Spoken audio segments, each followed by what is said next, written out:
So there are these two Penn State reports that have come out over the last year or so.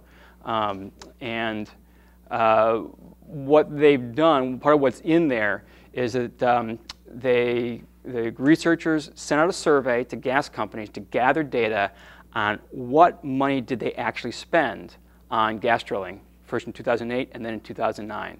And they used that to help them build up a model of where's the money go and where does it go in the economy.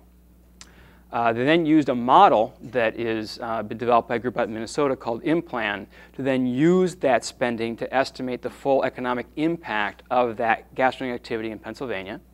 And then they also could then crank things forward in time, assuming a certain amount of gas being drilled and a certain amount of revenue from that. What would happen in 2015, 2020 as we go on to the future from that?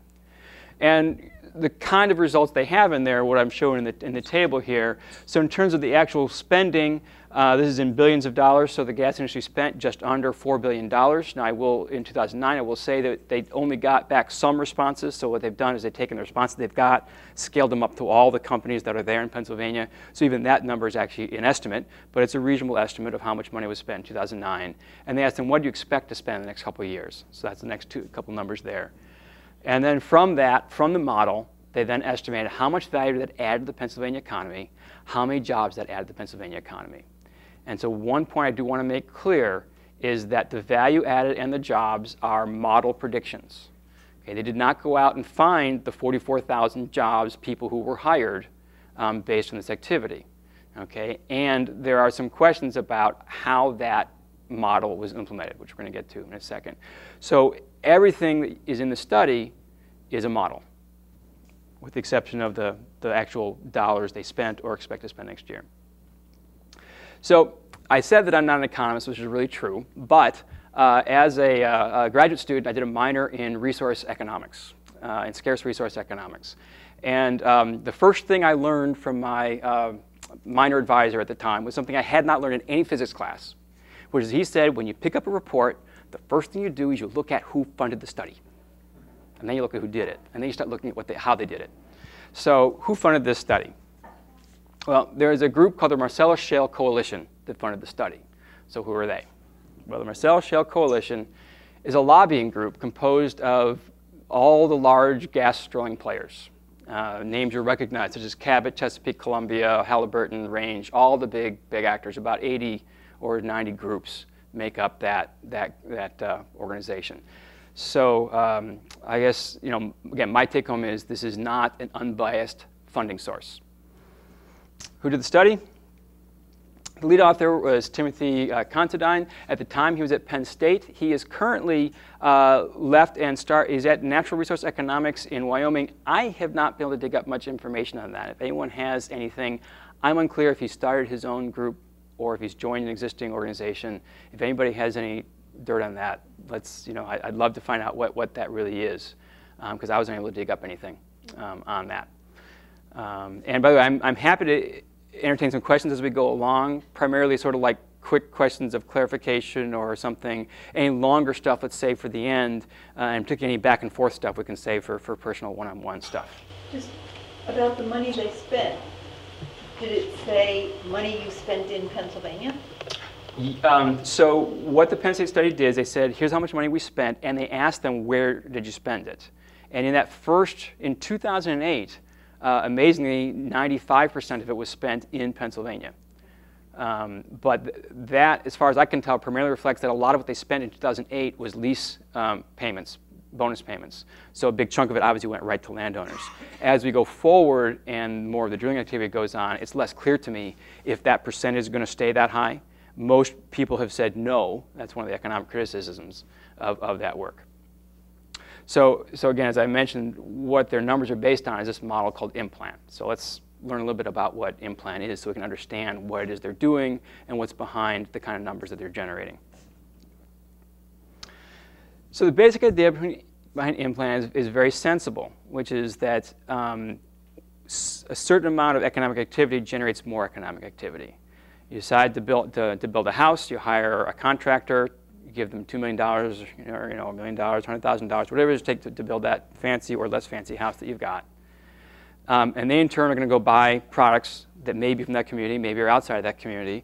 They're going to hire people to build the house. Those people who now get those wages are going to go out there. Maybe now they're going to go have dinner out rather than having dinner in. You know, so it just depends on where the money winds up wandering through the community, what the net impact it has.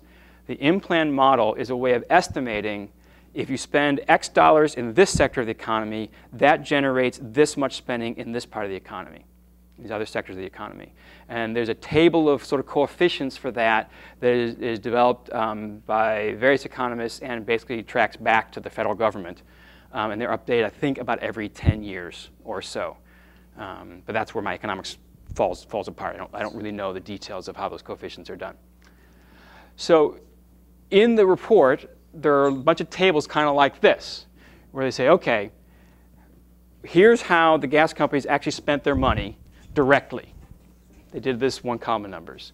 And that indirectly caused these other purchases, and it induced some of the people to buy maybe something they wouldn't have bought before. And so instead of just winding up generating $3.7 billion, the net impact is more like $7.2 billion, a factor of almost 2.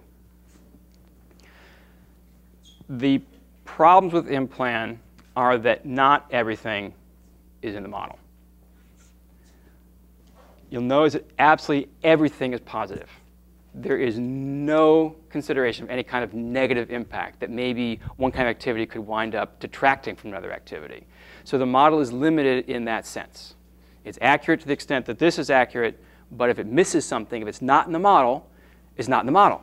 And so it doesn't come out at the end. So here's what people have said about that modeling. So here's some of the principal shortcomings. And this one is directly out of the SGS comments of David Kay. When there's a big upsurge of activity in an area, that creates demand for goods and services. Demand tends to increase prices because supply can't expand immediately to meet that demand. So in-plan, as a rule, tends to overestimate impacts because it never counts in the fact that prices go up due to the actual activity being modeled. So he said, in general, it's going to overestimate the economic benefit of a modeled activity. Probably even more importantly, the one we just mentioned, it doesn't account for any economic costs. You know, if you have environmental degradation, which maybe leads to impacts on tourism or fishing or hunting, if you have infrastructure damage that the local communities wind up picking up the tab for, if you have increased health costs because people now get sick, say the activity causes pollution and people now get sick, they don't go to work as often. So you have that cost as well. You know, I'm not going to tell you that these are huge or small or what they are, but it's not in the model at all. And these costs aren't zero, they're something. And my guess is this is the biggest single reason why the prospective studies miss the mark compared to the comparative studies. They just don't take into account that there are negative impacts as well. So it's a one-sided picture. And finally, it's a little bit of a trick. So this activity that they're doing, this gas drilling, for example, is a huge boost up in what's been going on. And so there aren't really good coefficients for how it actually percolates through the entire economy. And so what these guys did with their survey is try to start to generate some of those. But the Penn State, the Pennsylvania Budget and Policy Analysis Group said, well, wait a minute, you know, they're not really showing what's going on here. The kind of numbers they're coming up with for that factor of 2 multiplication are way larger than what anybody else has come up with. They're typically more like 1.3, 1.4. Something seems fishy here. Maybe they're right. And indeed, they argue in the second, the authors argue in their second paper, these numbers are right because we did a better or more careful job than anybody else has done. That's possible, but this is definitely an area that needs probing to make sure that modeling is correct. So it's not peer-reviewed. There's been no external reviewers to double-check these numbers. And indeed, economists often think these numbers are optimistic.